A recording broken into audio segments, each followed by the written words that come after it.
Bonjour, le grand débat national, il a commencé le 15 janvier, il prendra fin le 15 mars. On arrive donc à peu près à mi-parcours. On commence à voir émerger les principaux sujets de discussion. Sans surprise, la fiscalité, le pouvoir d'achat, les services publics. Ce grand débat, il mobilise. Un tiers des Français disent vouloir y participer. Il permet de se raconter, d'exprimer ses colères, d'exprimer ses espoirs. Avec un doute cependant, les Français seront-ils entendus? C'est la grande question.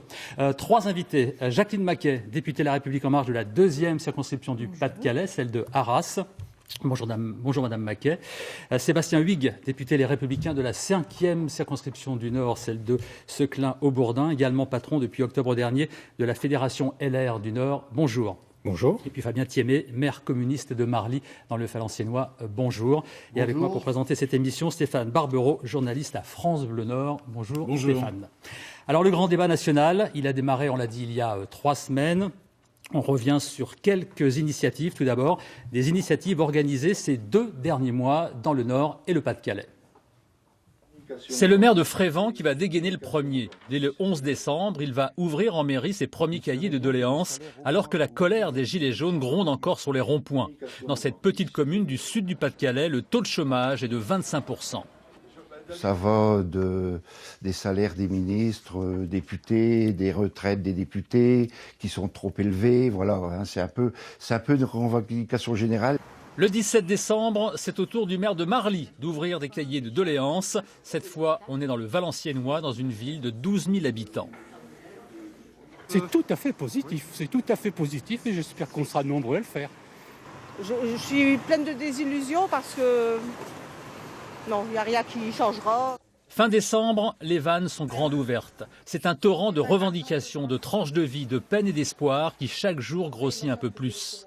Ici, en mairie d'Aveluy, ici à M, dans la permanence d'un député centriste du Nord. Aujourd'hui, on ne sait pas vraiment à qui il faut faire remonter ce cahier de doléances, parce que ça a été un souhait du Premier ministre, mais la plupart des gens écrivent au Président de la République. J'ai interrogé le préfet qui lui-même n'avait pas d'informations, et il a indiqué que c'était simplement facultatif, donc pour l'instant, il faut aller le remplir. Viennent ensuite les premiers débats. Là encore, les maires sont à la manœuvre, comme ici à Bertry, dans le Cambrésis. Les maires, malmenés et snobés par le pouvoir parisien, qui redeviennent du coup des interlocuteurs privilégiés. J'ai envie de reprendre la place qui est la nôtre, à savoir d'ouvrir nos mairies et qu'elles soient des maisons citoyennes, que ce soit un espace de débat et que ce soit les élus de proximité et les maires en priorité qui reprennent la main en effet sur ce débat. C'est un fait, les débats suscitent de l'intérêt, comme ici à Arras, c'était le week-end dernier. On se parle, on s'écoute, on échange, on propose et surtout, on veut être entendu. Être entendu, Jacqueline Maquet, vous qui êtes députée de la majorité, comment finalement ne pas faire des mécontents à l'issue de cette immense consultation nationale ? Tout d'abord, je voudrais souligner que l'initiative des cahiers de doléances a été une très bonne initiative. Rien que dans ma petite circonscription de 42 communes, c'est 86% des mairies qui ont ouvert un cahier de doléances avec, je dirais, des propositions très intéressantes. Et au-delà des revendications, il y a des propositions. Aujourd'hui, c'est l'heure du grand débat. J'ai hier fait un recensement, j'aurai une vingtaine de débats dans la circonscription, c'est déjà pas mal, avec des formules, on y reviendra sûrement, différentes. Je crois que c'est bien de laisser la parole à nos concitoyens, de les écouter, de les entendre. Et bien entendu, la réponse qui sera donnée, elle est très importante. Et je ne peux pas penser que le président de la République, sur les propositions de certains, et notamment certains syndicats, ne peut pas donner des réponses. Tout le monde ne sera pas écouté, tout le monde ne sera pas entendu. Mais il y aura effectivement une série de réponses très importantes à l'issue du débat. Sébastien Huyghe, député Les Républicains du Nord, est-ce que ce vent de colère qu'on a connu ces dernières semaines ne pourrait pas finalement être ravivé à l'issue de cette synthèse qui sera faite à l'issue de la grande consultation ? Le gros problème de ce grand débat, c'est qu'on ne sait pas comment on en sort. On ne sait pas quelle est la règle du jeu. En fait, c'est ça le véritable problème. Faire parler les Français, c'est toujours une chose positive, mais le problème, c'est pourquoi. Il faut se souvenir pourquoi on a eu ce grand débat. C'est parce qu'il y avait le feu à la République. C'est parce qu'il y a eu ce gros mouvement des Gilets jaunes qui était très soutenu par une grosse majorité des Français, qui étaient mécontents de la politique menée par Emmanuel Macron, qui était dans la poursuite d'ailleurs de la politique de matraquage fiscal de François Hollande. Et donc le président de la République a sorti de son chapeau ce grand débat. Alors ça semble fonctionner. On a une multiplication de shows médiatiques du président Emmanuel Macron qui participe comme ça à un certain nombre de débats avec différentes catégories de Français. Mais comme la règle du jeu est inconnue, on ne sait pas sur quoi ça va déboucher. Et moi, ce que je crains, c'est que si ça débouche sur des choses pas très concrètes ou finalement simplement ce que Emmanuel Macron avait mis dans son programme, eh bien le mécontentement soit encore supérieur à celui qu'il y avait au départ. Fabien Thiémet. Oui, en ce qui me concerne, moi, je veux saluer ce mouvement social avec les Gilets jaunes, et y compris d'autres catégories, à l'exemple de cette journée du mardi 5 février, où plus de 300 000 personnes ont eu l'occasion de marcher dans le pays. Deuxième aspect, c'est que les revendications, les aspirations sont connues. 1, l'augmentation du SMIC de 200 € par mois. 2, la suppression de la CSG, son augmentation de 1,7 sur les pensions et retraites. 3, en finir avec les coûts en direction des services publics. Je pense aux hôpitaux, aux maisons de retraite, je pense à la ruralité avec les bureaux de poste, sans oublier les services de la finance ou encore la culture. C'est ça qu'il faudra. Là, le pouvoir, s'il veut être entendu, c'est là-dessus. C'est vraiment là-dessus où il peut avoir la main. C'est effectivement une des questions de fond. Répondre à ces aspirations qui sont urgentes. Et effectivement, je partage l'idée qu'il va falloir sortir de ce mouvement et de cette impasse. Et la meilleure des solutions, c'est que le président de la République prenne ses responsabilités, toutes ses responsabilités, et qu'il apporte satisfaction à ces grandes revendications nationales. Fabien Thiémet, vous avez déjà déposé vos cahiers de doléances. C'était mardi dernier en sous-préfecture de Valenciennes. Vous savez un petit peu quel est le cheminement entre la mairie de Marly et le plus haut sommet de l'État? Comment vont être traités ces milliers de cahiers, manuscrits ou pas? Écoutez, je pense que tout ce qui est avancé comme revendication, comme critique et surtout comme espoir, c'est connu en général. C'est le retour de l'impôt sur la fortune, y compris. Mais techniquement, d'abord, avant même d'attaquer sur le fond, on l'a dit, sur la forme, techniquement, comment faire remonter cette masse énorme d'informations? Tous les canaux administratifs sont connus, par le biais notamment de tout ce qui touche aux sous-préfectures, préfectures. Mais la question de fond qui est posée, pour moi, reste le mouvement populaire, le tous ensemble qui doit se développer. Sinon, il ne faudrait pas que ce débat se transforme en une anesthésie générale et que ça se transforme en un conclave. Or, c'est le grand danger qui nous guette. Je vois mal le président de la République ne pas apporter satisfaction, notamment à ce mouvement social. C'est-à-dire une façon d'enterrer le mouvement des Gilets jaunes? Ce serait une façon d'enterrer le mouvement des Gilets jaunes? Il y a le mouvement des Gilets jaunes et il y a toutes celles et ceux, je pense à la CGT qui a appelé la FSU, il y a Solidaire, et il y a d'autres organisations sur le plan local. C'est un mouvement qui se développe et c'est important. Jacqueline Maquet, vous avez des informations, vous, sur le traitement de toutes ces informations? D'abord une chose, le traitement. Vous savez que des référents ont été nommés dans chaque département. Moi, l'interlocuteur privilégié, quand je dois transmettre des doléances, quand les élus et les maires me demandent le conseil, c'est vers le référent départemental qui est Alain Bessa, qui assure effectivement toute la centralisation des doléances individuelles, collectives, des mairies, etc. Donc, au-delà de ça, l'ensemble des documents seront traités. Il y a aujourd'hui une forme d'organisation avec des spécialistes, des experts qui vont traiter. Et le président de la République nous a indiqué que c'était jusqu'au 15 avril que le traitement sera assuré. On peut regarder aussi sur les pistes. De toute façon, il y a plusieurs... quand on en discute à Paris avec mes collègues LREM, il y a bien entendu plusieurs pistes. Il peut y avoir un référendum. Malheureusement, je pense que le RIC n'est pas possible. De toute façon, il faudrait une réforme de la Constitution. Dans les conditions, ce n'est pas possible, mais un référendum est possible. Il peut y avoir un Grenelle. On a tellement de bons souvenirs du Grenelle de 68, et c'était les propositions de Laurent Berger dernièrement, un Grenelle du pouvoir vivre, c'est très important, et c'est là aussi que ça manque par rapport à nos Gilets jaunes, mais aussi aux Français qui souffrent. Il peut y avoir aussi un remaniement, de toute façon tout peut arriver. Il a beaucoup d'outils à sa main, le président de la République. Il peut y avoir une dissolution, il ne faut rien écarter, et ces derniers jours, on parlait d'un congrès. Donc, est-ce que c'est une chose qui va répondre? C'est impossible. Enfin, personnellement, là, je m'engage que personnellement, c'est pas une chose, c'est pas un référendum qui répondra, même s'il est avec plusieurs questions.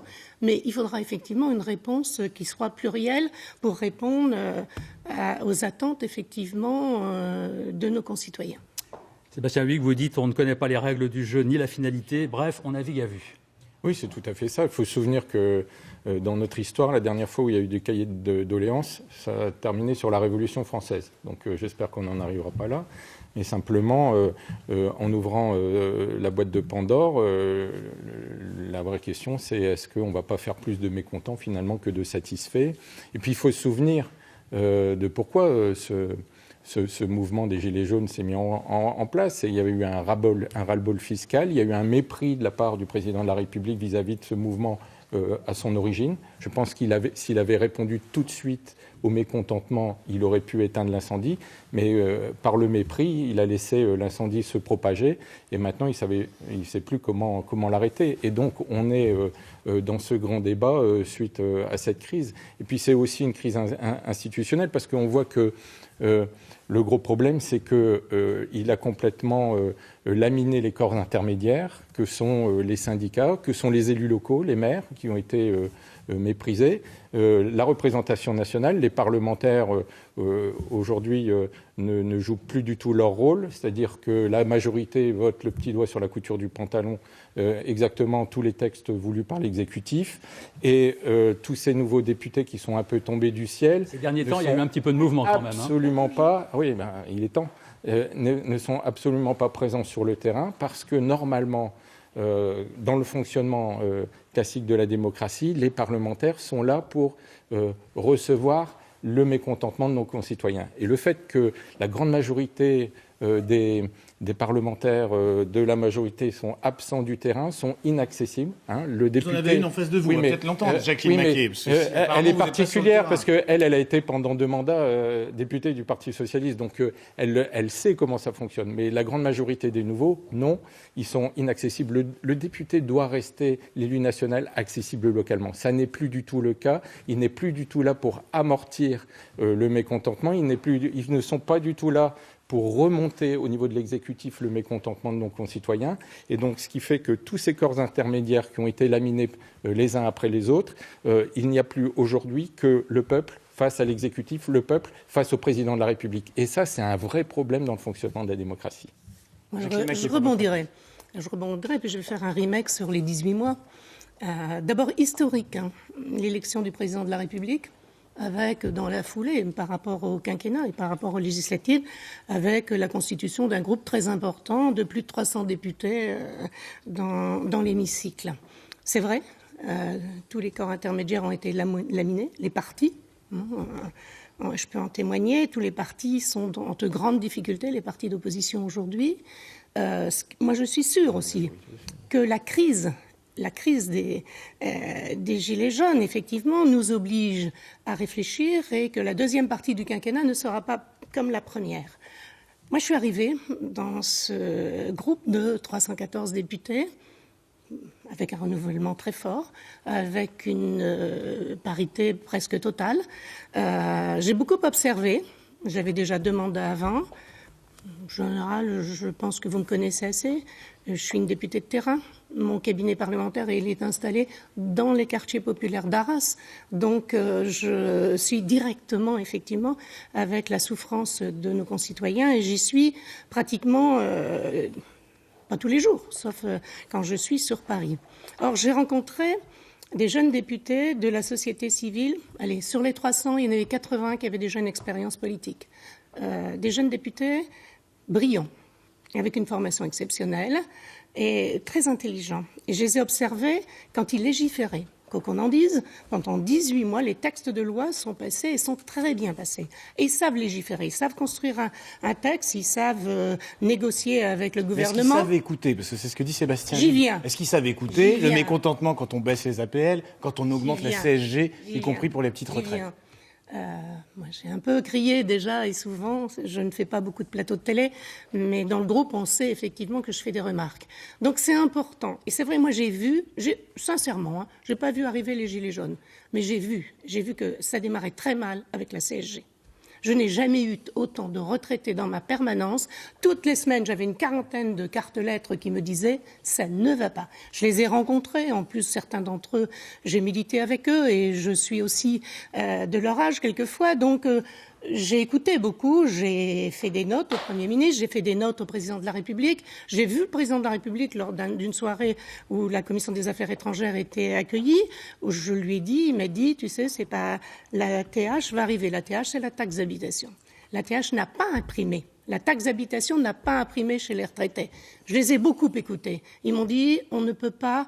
La solidarité intergénérationnelle, on l'a assurée. On assure aussi la solidarité par rapport à nos ascendants. Il y a le souci, ce que disait mon voisin, la situation des EHPAD qui souffrent et il me disait, donc qui va payer effectivement cette caution par rapport aux EHPAD quand on y sera? Nos enfants n'auront plus les moyens de payer. Est-ce que les EHPAD seront en état de nous recevoir pour finir nos jours? C'était profond et c'est pour ça que j'ai beaucoup écrit sur le sujet. C'est vrai qu'à l'époque, on n'a pas été entendu. Dans le débat, quand même, très tôt, vous avez ouvert les cahiers de doléances. Absolument, très tôt, dès le 12 décembre. Mais je veux revenir sur une question de fond. C'est que le problème qui est posé, c'est de savoir, y a-t-il de l'argent ou pas dans cette France, dans cette belle France, pour apporter satisfaction aux grandes revendications posées? Je veux rappeler que chaque année, il y a 100 milliards d'euros d'évasion fiscale dans le pays. Il y a 1000 milliards au niveau de l'Europe. 3. Quand on voit des groupes comme Google qui investit aux Bermudes 20 milliards d'euros, quand on voit les scandales politico-financiers qui existent, quand on voit toutes celles et ceux qui actuellement c'est connu, on nous a imposé, comme on dit, le prélèvement à la source. Quand va-t-on mettre cette proposition de mes amis parlementaires communistes en œuvre de prélever? Ça, c'est le discours du Parti communiste ou c'est ce que vous avez vu dans les cahiers de doléances? Mais les cahiers de doléances disent qu'il faut réintroduire, c'est très fort, l'impôt sur la fortune. Et on peut actuellement faire adopter cette loi, je rappelle, des parlementaires communistes, de prélever à la source, notamment, les profits des multinationales. On est dans une France où l'argent coule à flot. On est dans cette Europe où les peuples sont victimes, notamment, des conditions de vie et de travail, et notamment des politiques européennes. À partir de là, on aura l'occasion de s'exprimer dans le cadre des européennes. Et mon ami, d'ailleurs, Yann Brossa, qui sera, comme on dit, le porte-parole et la tête de liste d'une liste très ouverte, dans laquelle il y aura d'ailleurs des gilets jaunes, il y aura la diversité, eh bien, va poser avec force la question de l'Europe des peuples. Il ne faut pas aussi oublier, dans le même temps, qu'on vit avec cette crise politique qui conduit au développement et à cette influence électorale autour des idées, notamment du Front National de Marine Le Pen.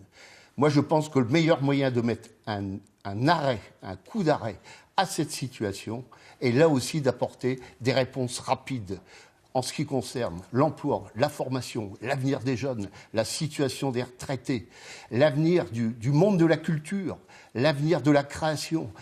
Tous les problèmes sont connus. Il y a des solutions. La question, c'est de savoir où on se situe par rapport notamment à cette barrière. J'ai entendu madame qui explique notamment un certain nombre de doléances. La balle est dans le camp du président de la République. Elle est dans le camp de chez Macron. Ceci étant, dans le même temps, il y a un nouveau scandale politico-financier qui rejaillit actuellement avec l'affaire Benalla. Quelle image pour la politique, pour les politiques? Quelle image pour la démocratie? On n'a pas beaucoup parlé de l'affaire Benalla dans les cahiers de doléances ni dans les débats. Mais quand on discute avec les gens, il y a un rejet de la politique. Non. Il y a un rejet des politiques. Et ça conduit à cela. Et moi, je pense qu'il faut rendre à la politique... C'est pas l'affaire Benalla qui a créé cette distance entre les gens et la politique. Mais les gens ont du bon sens. Quand ils viennent écrire, qu'en disant « nous, on n'a plus les moyens de vivre », etc. Et quand on voit ce qui se passe au niveau de l'Élysée, ce qui se passe au niveau de Matignon, on est meurtri. On ne peut pas l'accepter. Et tout ça conduit au vote parmi le Front National, ou encore à l'abstention, qui n'est pas une bonne chose pour la démocratie dans le pays. Vous avez esquissé un thème, la justice fiscale, en disant, en gros, il y a de l'argent en France, enfin, il part même à l'étranger, les 100 milliards d'évasion fiscale. La justice fiscale, qu'est-ce que vous avez à répondre là-dessus, à faire comme proposition, Sébastien Huy? Le gros problème, c'est qu'il y a un énorme paradoxe. Le mouvement des Gilets jaunes s'est construit sur un ras-le-bol fiscal, sur le fait que pendant les 5 ans du quinquennat de François Hollande, il y a eu un matraquage fiscal qui a été poursuivi par Emmanuel Macron. C'est ce qui est à la base du mouvement des Gilets jaunes. Vous vous souvenez, sur les ronds-points, l'augmentation de la taxe sur les carburants, l'augmentation, on en a parlé tout à l'heure, de la CSG sur les retraites, et le fait que la désindexation de l'augmentation des retraites par rapport au coût de la vie. Et donc, c'est ce mouvement de ras-le-bol fiscal qui a allumé la mèche. Et aujourd'hui, quand vous entendez le gouvernement, on a l'impression d'être dans le concours Lépine des nouveaux impôts. C'est-à-dire que j'entends dire qu'on va taxer les plus-values immobilières sur la résidence principale. J'entends chaque ministre qui va trouver le moyen de mettre une taxe supplémentaire ou d'augmenter un impôt supplémentaire. Gérald Darmanin, il dit c'est 14 milliards d'euros par an, les niches fiscales, et la moitié de cette somme, elle est captée par 9% des Français les plus aisés. Sauf que à quoi servent les niches fiscales? Alors il y en a un certain nombre qu'on peut supprimer, je suis assez d'accord, mais un bon nombre d'entre elles, c'est l'État qui a décidé d'orienter l'épargne des Français vers un secteur qui en avait besoin. Lorsqu'il y a une niche fiscale de réduction d'impôts parce que vous avez des employés de maison, ça a permis de sortir du travail au noir des centaines de milliers de personnes dans notre pays. Ça a permis aussi de créer des centaines de milliers d'emplois dans ces emplois familiaux, pour la garde d'enfants, pour le ménage et pour le jardinage, un certain nombre d'emplois très importants dans des domaines divers et variés. Si vous le supprimez, c'est tous ces emplois qui vont retourner soit dans l'emploi au noir, soit des emplois qui vont disparaître. Donc on ne peut pas comme ça renverser d'un revers de la main l'ensemble de ces avantages fiscaux. Le gros problème aujourd'hui, c'est qu'à chaque fois qu'on a besoin d'argent, on essaye de trouver une taxe supplémentaire au lieu de regarder comment réduire les dépenses de l'État. Les dépenses de l'État continuent à galoper. L'exécutif, le président de la République, n'a rien fait pour les diminuer, à tel point que le déficit budgétaire qui était de 59 milliards en 2017, il passe à 110 milliards pour cette année 2019, c'est la prévision. Donc aujourd'hui, on a un gouvernement qui finalement continue ce qui s'est fait sous le gouvernement Hollande, augmenter la pression fiscale et en rien diminuer les dépenses de l'État. C'est une ardente nécessité.